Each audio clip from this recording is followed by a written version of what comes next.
So I'm videoing this from two photos. The larger one is a bit darker, which is what one I'm starting with. This was a very large mixed media work. It must have been, let's see, if that was 18 by 24, let's say. So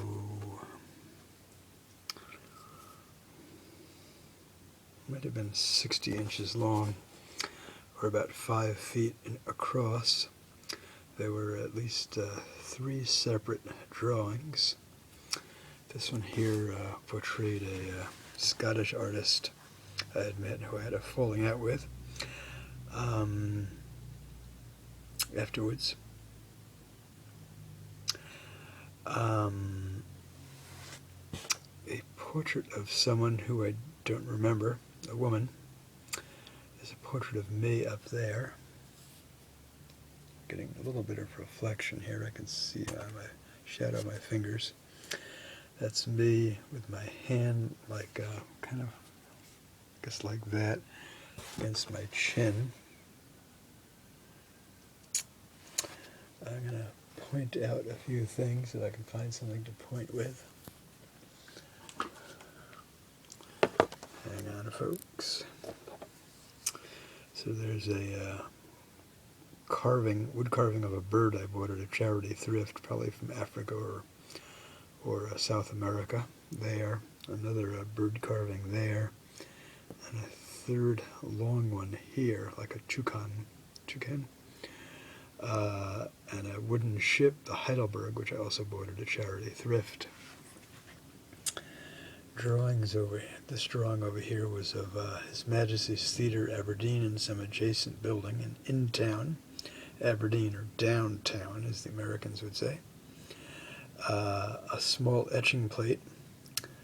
I believe this plate was a dry point portrait of Alan Paton, the late South African writer, most famous for Cry the Beloved Country.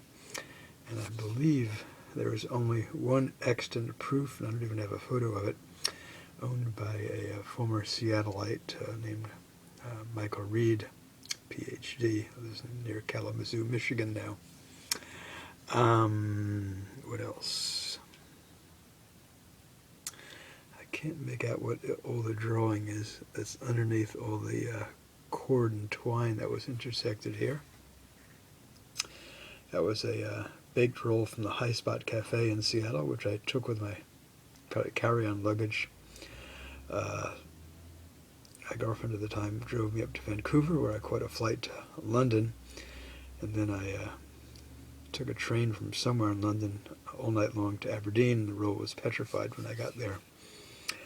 The whole artwork self-destructed. The process of that began while I was still in Aberdeen in August, due to what I assume would have been the corrosive effects of the rope, which I brought back from one of my daily cigarette smoking jaunts along the Aberdeen beach.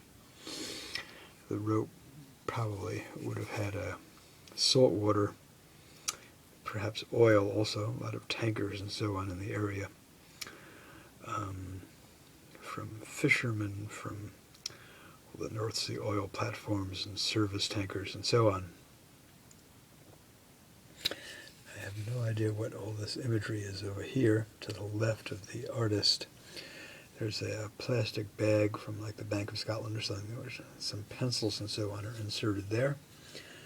There's also it looks like one of these old-fashioned, I remember these erasers, like round erasers with a kind of metal thing affixing that holds a brush, so you can erase and then brush off the erasure. Here's the lighter photo. I will take these photos to a photocopy shop, see if I can get a non-glossy 8.5 by 11 color enlargement, then I'll revideo it then. Maybe get a better idea of what some of the detail areas look like. The work was given to two British art school friends. They were attending Gray's Art School.